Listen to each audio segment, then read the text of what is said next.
తను తాను పరీక్షించుకుని వలను, అలాగూ చేసి ఆ రొట్టెని తిని ఆ పాత్రలోనిది త్రాగవలెను. ప్రభు సాయం కొరకై ప్రార్థన చేసుకున్నాం. ప్రేమగల తండ్రి, నీకు వందనాలు. ఇంతవరకు మీ సన్నిధి మాతో ఉంచినారు. మిగతా సమయం మాకు ఎంతో ఆశ్చర్యకరంగా చేయండి. మెల్లని స్వరాన్ని చేయండి. కృప చూపించుము. వందనము చెల్లిస్తూ ఆ యొక్క నన్నులో చాటును మార్పు చేయం. యేసు నామములో స్తుతించి ప్రార్థిస్తున్నాం తండ్రి, ఆమేన్. బలలో పాలు పొందే మనము పరీక్షించుకునేటువంటి ఆ స్థితి కలిగి ఉండాలని చూపిస్తూ వచ్చినాడు. ఇంతకుముందు మనం పాట పాడినాం. వచనంలో ఏమని ఉందండి? ఉదయమున లేచి నీ స్వరము వినుట నాకెంతో మధురం. అయితే క్రీస్తు స్వరము, క్రీస్తు మాటల్లో ఉన్నంత మధురము మరి లోకంలో ఎవరి స్వరం కూడా అంతగా ఉండదు. దేవుని వాక్యం అలాంటిది. ఎందుకంటే మనకున్న అలవాట్లో ఏం చేస్తూ ఉంటామంటే, మన పిల్లలు లేకపోతే మన ఎవరెవరు స్వరాలు విని ఆనందించేటువంటి ఆ స్థితిలో ఉంటాము. కానీ ఆ స్వరాలన్నీ కూడా ఒక దినాన ఆగిపోయేటివి. కానీ దేవుని యొక్క స్వరము అది చాలా ప్రాముఖ్యమైనది. ఆయన స్వరం వినాలంటే మనం ఏం అక్కడ ఉదయం లేచి నీ స్వరం వింటా, దేవుని వాక్యం ద్వారా మనం వింటేనే అది మనకు వినబడుతుంది. ఆయన స్వరం వినాలంటే ఎట్లా అండి? దేవుని యొక్క వాక్యము చదవటం ద్వారా. మనం ఇదే కాలము దేవుని వాక్యాన్ని మనం చదువుకున్నామా అనేది కూడా మనం పరీక్షించుకోవాలి. ప్రకటన గ్రంథం 1వ అధ్యాయం 3వ వచనం అంటాడు. సమయము, ప్రకటన గ్రంథం 1వ అధ్యాయము 3వ వచనం.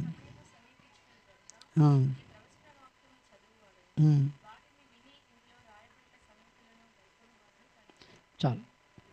సమయం అనేది మనకు సమీపిస్తుంది అనేది అర్థమవుతుంది అనుకుంటా ఈ లోక పరిస్థితులలో చూస్తే కదండి. ప్రకటన గ్రంథాన్ని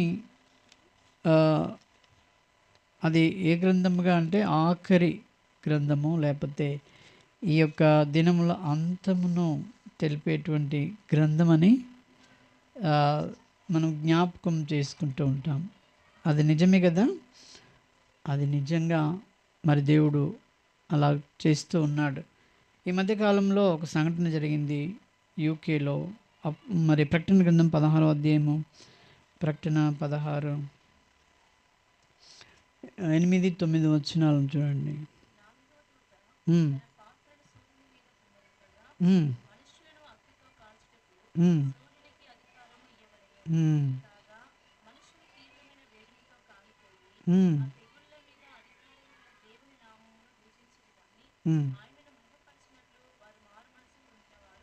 చాలు. ఈ మధ్యకాలంలో మీరు బహుశా చూసిండవచ్చు యూకేలో. మరి వారి దగ్గర ఉన్నటువంటి వారికి కేవలం 40 డిగ్రీలు దాటినాయి అంటే చాలు, వాళ్ళు ఏమైపోయారంటే వాళ్ళ రోడ్లు కరిగిపోయాయి. వారు మరి ఆ దేశమంతా కూడా అగ్నిమయంగా మారిపోయి చివరికి వారి మీద ప్రభుత్వం వారు వర్షం పడినట్టుగా నీళ్లను చల్లేటువంటి స్థితి. వారు కూడా ఈ వేడిని తట్టుకోలేక వెళ్ళి నీళ్ళలో దుంకి నీళ్ళలో ఉందామని చూశారు. దాని ద్వారా కూడా చనిపోయారు. అంటే ఏంటంటే ఆయన యొక్క వాక్య నెరవేర్పులు అనేది ఈ విధంగా మరి జరుగుతూ ఉన్నాయి. మనకందరికీ తెలుసు భూకంపాలు కూడా వస్తూ ఉంటున్నాయి. వీటన్నిటిని బట్టి మనం చూసినట్టయితే మనకు ఏమి జ్ఞాపకం పెట్టుకోవాలి? మనము సమయము సమీపించినది. సమయం సమీపించిందంటే మరి మనం చేయవలసిన పని ఏంటంటే దేవుని వాక్యాన్ని మనము చదువుతురాలి. ఆ సమయం రానివ్వండి, వస్తూనే ఉంటుంది. కానీ మనం దేవుని వాక్యమును చదివి వాటిని ధ్యానిస్తూ ఉంటే మనకు ఎలా ఉంటుందట? ఎంతో నెమ్మది, ఎంతో శాంతి కలుగుతుంటుంది. ఈ లోకంలో అన్నిటికంటే ప్రాముఖ్యం మనం ఏం చేయాలి? దేవుని వాక్యం. మనకు తెలుసు బాగా. ఎహెజ్కేల్ 3వ అధ్యాయంలో, ఎహెజ్కేల్ 3వ అధ్యాయము మొదటి 2 వచనాల్లో ఏముంటుందండి? హెజ్కేలు 3. హ్మ్. హ్మ్. హ్మ్. హ్మ్. హ్మ్.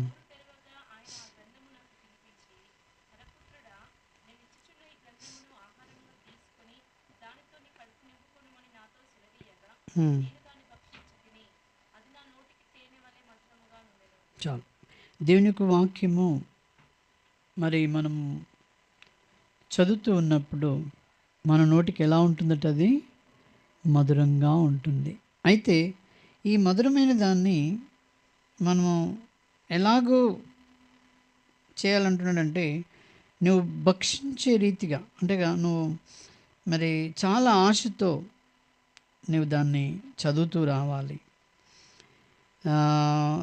ఈ వాక్యంతో మన హృదయాన్ని ఏం చేయాలండి? నింపుకోవాలి. దేవుని యొక్క వాక్యంతో మన హృదయాన్ని నింపుకోవాలి. చాలా మరి కష్టము. ఎందుకంటే మన హృదయం లోక సంబంధంగా అన్ని విషయాల్లో ఆలోచన కలిగి లోకమే నిండుకొని ఉన్న మన హృదయం దాన్ని యేసుక్రీస్తు రక్తంలో కడుక్కొని తిరిగి ఇప్పుడు దేవుని యొక్క వాక్యం చేత మన హృదయాలను ఏం చేసుకోవాలి? నింపుకుంటూ ఉండాలి. అలా నింపబడినట్టయితేనే మనము దేవుని కొరకైనటువంటి ఆలోచనలు వస్తాయి. చూడండి, హెబ్రీయులకు రాసిన పత్రిక హెబ్రీ 8వ అధ్యాయము, హెబ్రీ 8 10వ వచనం, 8:10.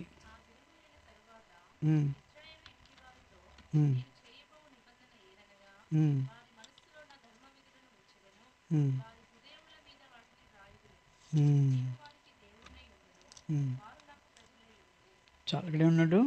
వారి హృదయముల మీద, వారి మనస్సులో ఇప్పుడు ఏం నింపుతున్నాడు? ఆయన తన ధర్మ విధులను నింపుతూ ఉంటాడు.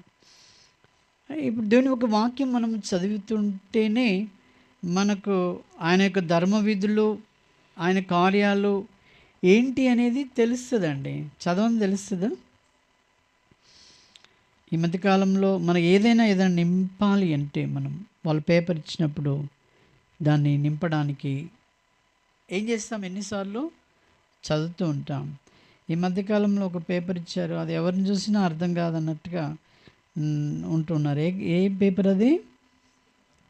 ఎన్నికల ఎన్నిక నువ్వు ఓటు హక్కు నీకు ఉండడానికి నిలబడడానికి కొరకై ఒక పేపర్ ఇచ్చారు. దాన్ని వాళ్ళు చదువుతూ ఉన్నారు కానీ రాయట్లేదు. అంటే ఏంటి? ఎక్కడ ఏం తప్పుపోతుందో అని. అందుకనే వాళ్ళకు ప్లాన్ చేస్తారు ఏంటంటే, మీరు పెన్సిల్తో రాయండి, అప్పుడు సరైనది ఏదో మేము కొట్టేసి పెన్తో రాయొచ్చు అన్నటువంటి రీతి. అంటే చదవడంలో మనకు ఏది సత్యం, ఏది అసత్యము, ఏ రీతిగా అనేది మనకు నేర్పుతూ ఉంటుంది అన్నట్టు. అందుకని మరి అన్య జనాంగంగా ఉండి పాప స్థితిలో ఉన్న మనల్ని మరి దేవుడు రక్షించుకున్నాడు. కాబట్టి ఇప్పుడు మనం ఏం చేస్తూ రావాలండి? దేవుని యొక్క వాక్యాన్ని మనము ఎక్కువగా ఏం చేస్తూ రావాలి? చదువుతూ ధ్యానిస్తూ రావాలి. ద్వితీయోపదేశకాండం 10వ అధ్యాయము, ద్వితీయోపదేశకాండం 10 చదండి మొదటి నుండి.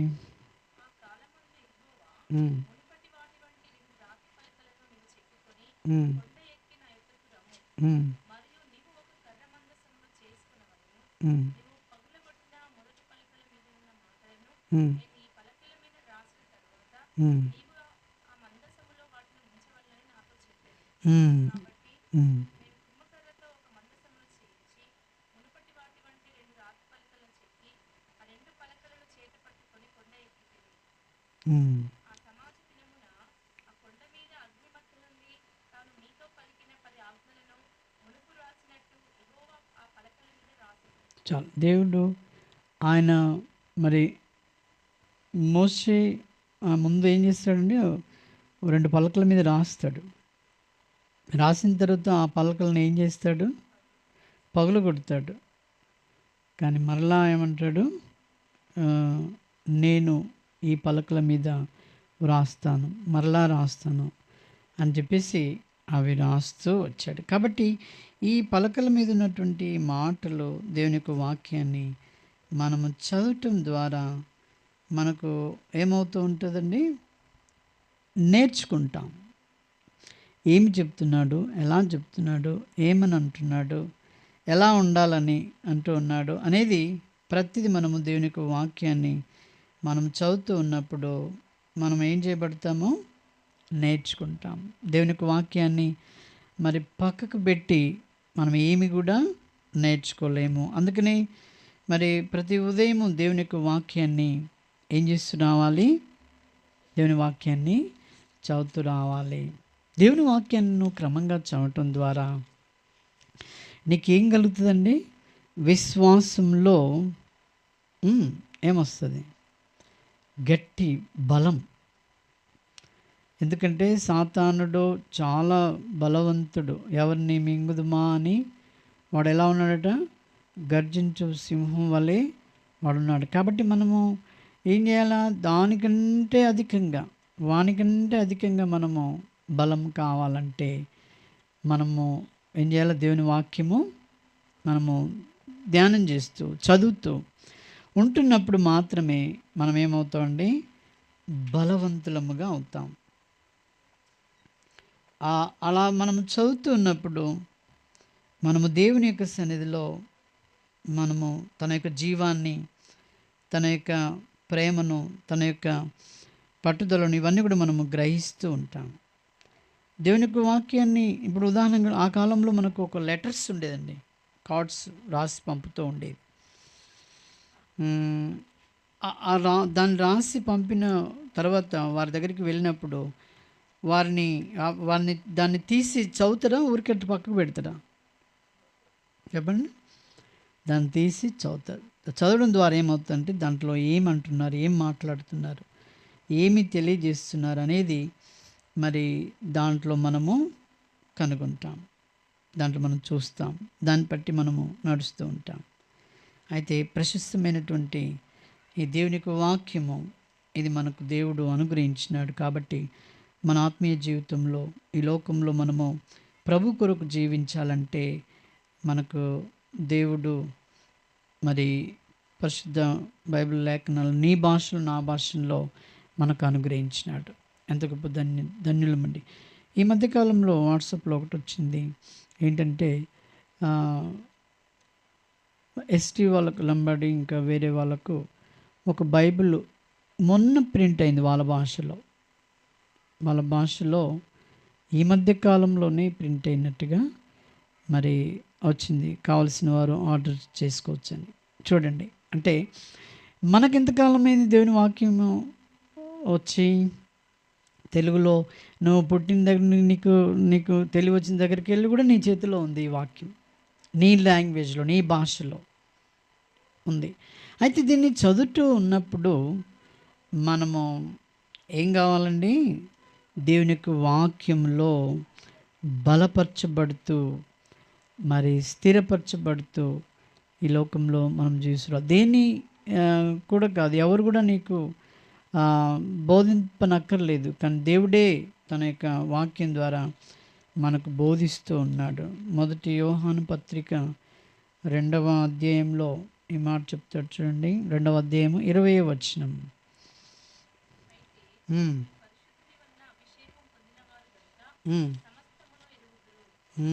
చాలు. పరిశుద్ధుని వలన మనం అభిషేకింపబడినప్పుడు మనం ఏం చేస్తామండి? సమస్తమును మనం తెలుసుకునే వారంగా ఉంటాం. మనకు అన్ని నేర్పిస్తాడు. మరి ఆరాధనలో మనం చూసాం, దేవుడు మనకు ఏ వరం ఇచ్చాడు? దేవుడు మనకు పరిశుద్ధ వరం ఇచ్చాడు. ఈ లోకంలో ఒక్కొక్కరికి ఒక్కొక్క వరాలు వేరుగా ఉండొచ్చు, కానీ ప్రతి మనుషునికి దేవుడిచ్చింది పరిశుద్ధ వరం. అది ప్రతి మనుషునికి ఇస్తాడు. ఇప్పుడు మరి ఒకరు పాడగలరు, ఒకరు వాయిద్యం వాయించగలరు, ఒకరు వంట మంచిగా చేయగలరు, ఒకరు పని చేయగలరు. ఇట్లాంటి వరాలు ఇవన్నీ వేరువేరుగా ఉంటాయి. కానీ పరిశుద్ధాత్ముని యొక్క వరము ఏ ఒక్కరికి ఇచ్చాడు? ఎవరికైనా ప్రత్యేకంగా ఇచ్చాడా? ప్రతి ఒక్కరికి ఆ వరం ఇచ్చాడు. ప్రతి ఒక్కరికి ఇచ్చాడు ఆ వరం. కాబట్టి ఈ వరముతో మనం ఏం చేస్తూ రావాలండి? దేవుని యొక్క వాక్యాన్ని మనము గ్రహించేవారుగా ఉంటాం. అందుకనే మనం దాంట్లో చూసాం కదా, ఆ అభిషేకం ద్వారా మనం అన్ని విషయంలో దేవుని యొక్క వాక్యం ద్వారా మనము ఎదుగుతూ ఉంటాం. ఆ అభిషేకం మనల్ని నేర్పిస్తూ ఉంటుంది పరిశుద్ధాత్మని వలన. ఈ ఈ ఈ పరిశుద్ధాత్మని యొక్క అభిషేకము, ఆ వరం ఎప్పుడు వస్తుంది? ఏ పనులు చేస్తే వస్తుందని చెప్పాడు అపొస్తలుల కార్యంలో 2వ అధ్యాయం 38లో. ఏం చేస్తే? మారు మనసు, పాపక్షమాపణ, నీటి బాప్టిజంలో సాక్ష్యం. అప్పుడు ఏమొస్తుంది? పరిశుద్ధాత్మ వరాన్ని దేవుడిచ్చాడు. అంత మాత్రమే కాదు, ఇక్కడ మీరు మన 1 యోహానులో మనం చూసిన రీతిగా 2:20లో మీరు పరిశుద్ధుని వలన ఏమైపోయారు? అభిషేకం పొందినాము.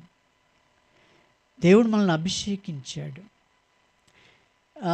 ఎప్పుడు ఆ కార్యాన్ని నీలో జరిగినప్పుడు, దేవుడు నీలో పరిశుద్ధాత్మని ద్వారా రావడానికి, నేను అభిషేకించడానికి ఆయన నీ హైట్ పర్సనాలిటీ కానీ, నీ కలర్లు కానీ, నీ చదువు కానీ, నీ డబ్బును కానీ చూడలేదు ఆయన. అర్థమైందా అండి? ఆయన చూసిందేంటి? నిజమైన మారు మనసు వచ్చిందా లేదా అనేది ఆయన చూస్తాడు. చాలామంది మారు మనసు లేని వాళ్ళు మన మధ్యలో ఉంటారు. చాలామంది మన దగ్గర కొద్దిమంది కావచ్చు, కానీ కోకొల్లు ఉంటారు మందిరాల్లో, చర్చ, అక్కడిక్కడ, బయట కూడా. వారిని చూసినప్పుడు అనుమానం వస్తుంది అన్నట్టు. ఏమని? మారు మనసు పొందారా లేదా వీళ్ళు, ఏంటి ఇలా చేస్తున్నారు అని. అయితే మారు మనసు పొందిన వాళ్ళు ఎలా ఉంటారండి? పరిశుద్ధాత్మని బోధనలో ఉంటారు వాళ్ళు. పరిశుద్ధాత్ముడు నీకు నాకు ఎప్పుడు బోధిస్తాడు? ఉదయంనే లేచి నీ వాక్యం చదవటం ద్వారా అది ఎంతో నాకు మధురంగా ఉంటుంది. మీకు ఎన్నిసార్లు చెప్తూ ఉంటాను ఏంటంటే, మనము ప్రసంగాలు ఎన్నైనా వినొచ్చు అండి, ఎన్నైనా వినొచ్చు. కానీ వాటన్నిటికంటే నీ ఉదయకాలము దేవుని వాక్యాన్ని నువ్వు తెరిచి చదివితే అది ఉన్నంత మరి జ్ఞాపకం లేకపోతే అది ఇచ్చినంత బలము ఈ ప్రసంగాలు ఏమి ఇవ్వవు. అదేంటంటే టైం ఉంది కాబట్టి వాళ్ళు చెప్తారు, నువ్వు వింటూ ఉంటావు. కానీ నిన్ను బలపరిచేది నీ ఆత్మీయ జీవితంలో నీవు ఉదయకాలము దేవుని యొక్క వాక్యం దగ్గరికి నువ్వు వస్తే, ఆయన స్వరాన్ని ఉదయకాలం నువ్వు వింటే, అక్కడ బలం పొందినంత బలము నువ్వెక్కడ పొందలేవు. మనకు తెలుసు, ఒక శాస్త్రం ఉంది ఏంటంటే, కడపలో ఉన్న సుఖము కడప దాటితే దొరకదు కదా. ఆ తర్వాత ఇంకోటి ఏంటంటే, ఇంటి భోజనం కూడా అంటారు కదా, అంటారా? బయట నువ్వు ఏది తిన్నా కానీ ఇంటి భోజనం మీదికి రాదు. వస్తుందా? రాదు. కాబట్టి నువ్వు ఎన్ని ప్రసంగాలను విను, ఎక్కడైనా పో, నీ ఇంటి భోజనం నీది, నీవు మోకరించి నువ్వు నిజంగా మారు మనసు పొందినవాడుగా ఉండి ప్రభు దగ్గర నువ్వు ఆయన సన్నిధిలో నువ్వు గడుపుడు తర్వాత నువ్వు ఉదయకాలము దేవుని యొక్క వాక్యం ద్వారా నేర్చుకున్నది ఈ లోకంలో ఎక్కడ కూడా నేర్చుకోలేము.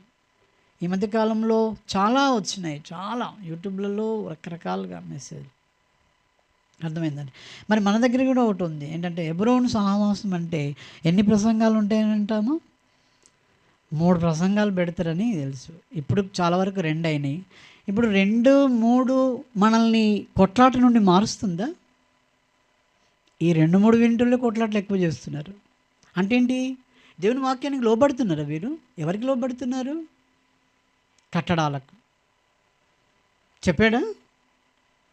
అది లోబడడం ముఖ్యమండి. నువ్వు వాక్యం విన్న తర్వాత నీ వాక్యానికి నువ్వు లోబడడం చాలా ప్రాముఖ్యం. అది అన్నిసార్లు వింటేనే నువ్వు లోబడతావా కదా? కాబట్టి దేవుని వాక్యాన్ని విని మనము లోబడేటువంటి స్థితి మనము కలిగి ఉండడము దేవునికి ఎంతో ఇష్టమైనది. ఒక్క మాట చాలండి ఆయన మనం విని నేర్చుకోవడానికి. లూకాసు వార్త 11వ అధ్యాయము 27, 28 వచనాలని చూడండి. 27, 28. ఆయన ఈ మాటలు చెప్తుండగా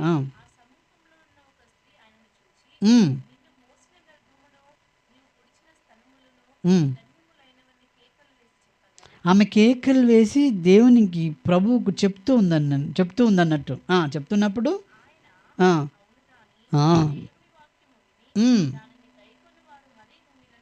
చాలు. ఇప్పుడు కావాల్సింది ఏంటండి? అవన్నీ కరెక్టేనమ్మా, నీకు పిల్లల్ని ఇచ్చారు, పిల్లలు కన్నావు, నువ్వు 10 మంది ఉన్నారు, నీకు 4 ఉన్నారు, 3 ఉన్నారు, అవన్నీ వాస్తవమే.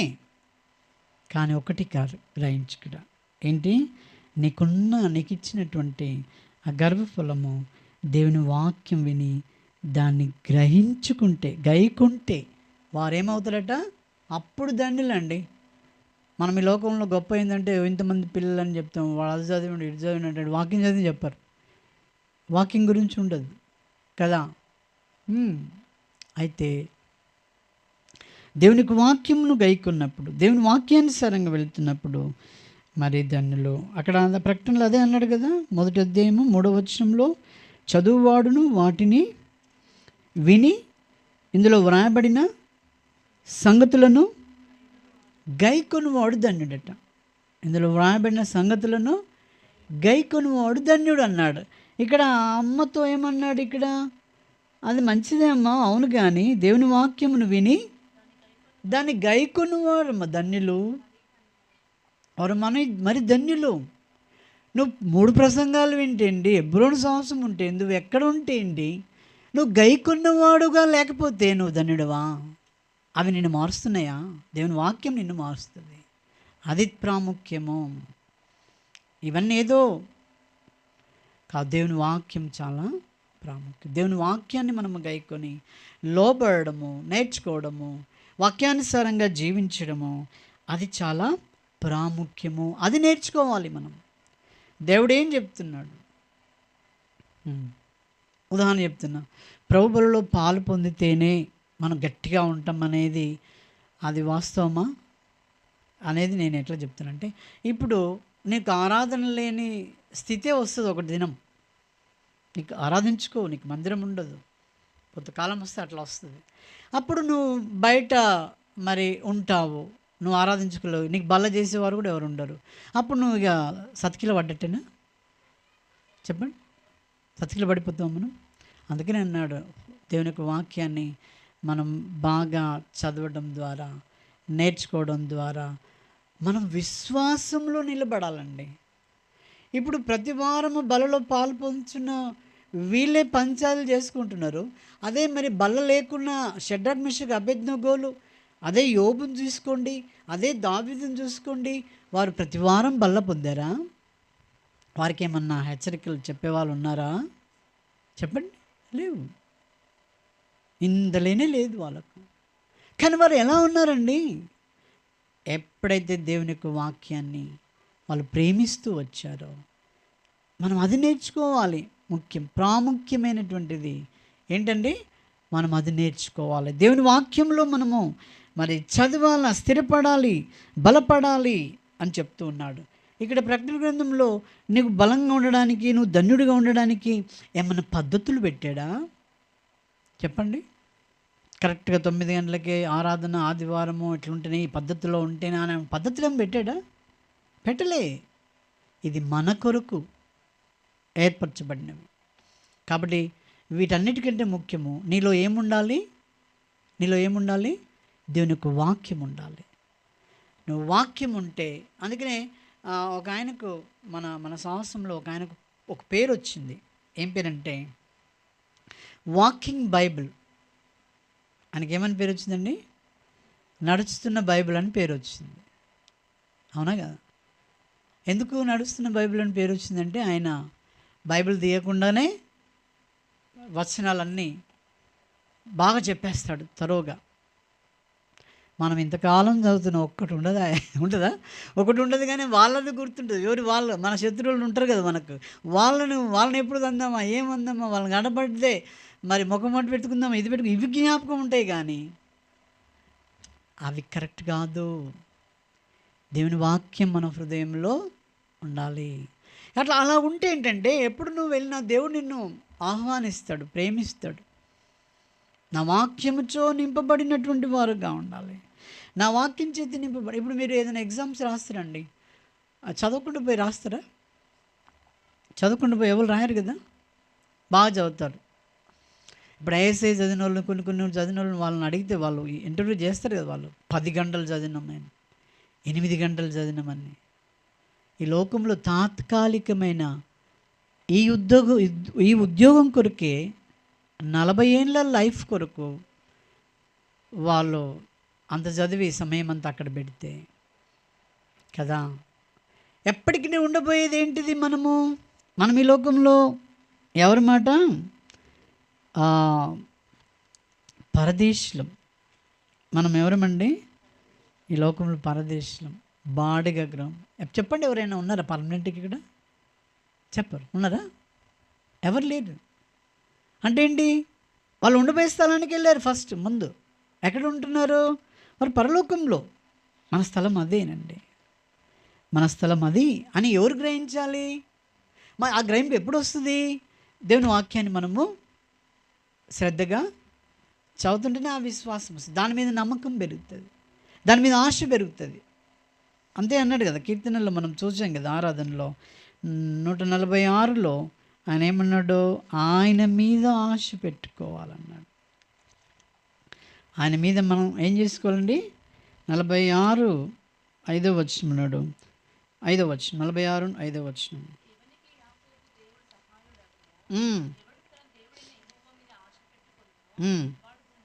చాలు, అది ధన్యం అంటున్నాడండి.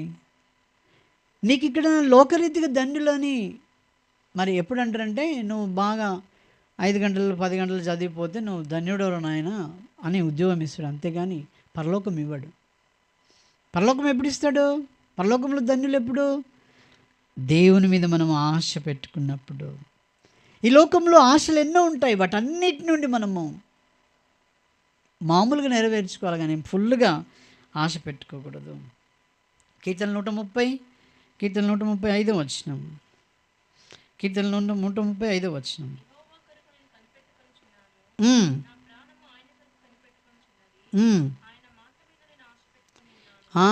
దేవుని బిడ్డల యొక్క ఆశ, దేవుని బిడ్డల యొక్క గమ్యము, ఇదంతా కూడా ఎప్పుడండి?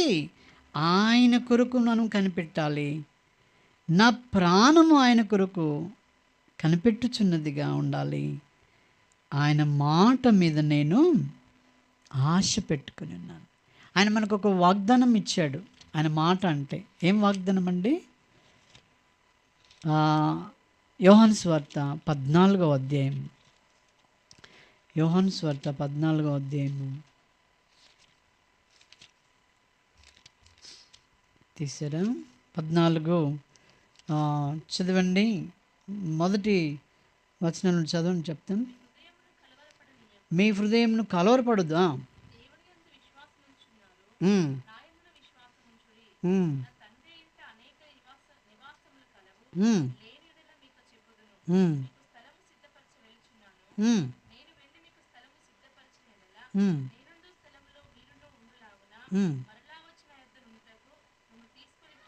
చాలు, చూసారండి, మనకిచ్చాడు ఈ మాటలు. ఇది నమ్ముతున్నామా? జ్ఞాపకం ఉంది అసలు? ఇప్పుడు ఉదాహరణ చెప్పాలంటే, మరి మన పిల్లలకు తల్లిదండ్రులు చెప్తారు ఏమని? ఇప్పుడు మరి హ్యాపీ ఉందనుకోండి, నువ్వు మంచిగా ఉండమ్మా, జాగ్రత్తగా ఉండు, నీకు వచ్చినప్పుడు మేము ఏం చేస్తా? చాక్లెట్. తర్వాత ఆమె ఏమంటుంది? కాక నాకు 5 స్టార్ తీసుకురా అంటుంది. అంటే 5 స్టార్ తెస్తానే అని పోయి వచ్చు. వాళ్ళకి ఏదో బిజీలను బట్టి దీన్ని బట్టి మర్చిపోయి వచ్చారనుకో. కానీ ఆమె హృదయం ఎట్లుంటుంది? ఆమె ఆశ ఎట్లుంటుంది? వస్తుంటుంది, చాక్లెట్ వస్తుంది, మా మమ్మీ డాడీ వాళ్ళు వచ్చే టైం అయింది అనేదే ఉంటుంది. అప్పుడు వచ్చిన తర్వాత నిజంగా వార్త ఇస్తే అది నెరవేర్చబడుతుంది కదా. ఇప్పుడు మనకు నెరవేర్చడానికి కొరకే దేవుడు ప్రకటన గ్రంథం రాసిచ్చాడు. అంతముంది, ఇదిగో నేను చెప్పిన విధంగా చివరిలో అగ్ని కురిపిస్తున్నా అన్నాడు. అగ్ని వేడిమితో మనుషులను కాలుస్తా అంటున్నాడు. అట్లా చచ్చిపోతూ ఉన్నారు. రోడ్లు మరి కరిగిపోతూ ఉన్నాయి. అనేక రకాలుగా భూకంపాలు ఇవన్నీ కూడా జరుగుతుంటున్నాయి. ఇవన్నీ జరిగినాయి, పర్వాలేదు. కానీ నేను వస్తాను, నేను మిమ్మల్ని తీసుకుని వెళ్తాను. ఎందుకంటే నేనుండు స్థలంలో మీరును ఉండులాగున. ప్రభువైన యేసుక్రీస్తు ఉండే స్థలం ఎంత మంచిదండి, చాలా మంచిది. వైర్లు గాలికి తెగిపోయి కరెంటు పోయినట్టు ఉండదు అక్కడ. ఎప్పటికి వెలుగే ఉంటుంది మనకు. అర్థమైందా? చాలా వెలుగుమయంగా ఆయన దగ్గర మనం ఉంటాం. అలా ఉండాలంటే ఊరికినే అవుతుందా? నీ మాటల మీద నేను ఆశ పెట్టుకొని ఉండాల. మన ఆశ అంతా ఎవరి మీద? దేవుని పైన. ఆయన మీదనే ఆశ పెట్టుకోవాలి. ఆయన మీద, ఆయనే నా బ్రతుకు, ఆయనే నా జీవితము, ఆయనే నా సమస్తము, అనే నీకు తోడుగా ఉన్నటువంటి వాడును అని చెప్పాడు. ఆయన మనకు తోడుగా ఉండేవాడు, అవునా కదండి? ఆయన ఉంటాడా? ఉదాహరణ చెప్పాలంటే మన ప్రామిస్ చేసిన మన భార్య భర్తలలో ఉంటారా చెప్పండి? ఎవరుంటారు తోడు? ఎప్పటికీ దేవుడే ఉంటాడు. ఆయన మనకు తోడుగా ఉంటాడు. ఇంతకంటే ఏం కావాలండి? కాబట్టి ఆయనకు వాక్యం మీద మనము ఏం కలిగి ఉండాలట? ఆయన మాటల మీద మనం ఏం కలిగి ఉండాలట? ఆశ పెట్టుకొని ఉండాలి. పద్ధతులు, ఆచారాలు ఇవి కాదు. నువ్వు గైకొనవలసింది ఏంటి? దేవుని యొక్క వాక్యము నువ్వు గైకొని ఆయన కొరకే నమ్మకంగా జీవించేవారుగా ఉండాలని ప్రభు కోరుతుంటున్నాడు. కాబట్టి ఈ దినం వరకు మనము ఎలా ఉన్నాం? మన దేవుని వాక్యం విషయంలో మనం ఆశ కలిగి మనము చదువుతూ ఈ లోకంలో నమ్మకంగా ఉన్నామా అనేది మనము పరీక్షించుకొని యోగ్యంగా బలలో చేయి వేయాలి. బలలో చేయి వేసిన వారైనా చేయి వేయని వారైనా కూడా ప్రభు రమ్మంటే వెళ్ళిపోతారు. నువ్వు చేసేలో ఉండు కొద్ది రోజుల తర్వాత తీసుకుంటా అని అన్నాడు. ఆయన టైం ఎప్పుడో మనకు తెలియదు. కానీ ఆయనకు కావాల్సింది ఏంటంటే నీవు వాక్యానికి విధేయులువై నమ్మకంగా ప్రభు కొరకు జీవిస్తున్నావా? అది చాలా ప్రాముఖ్యం.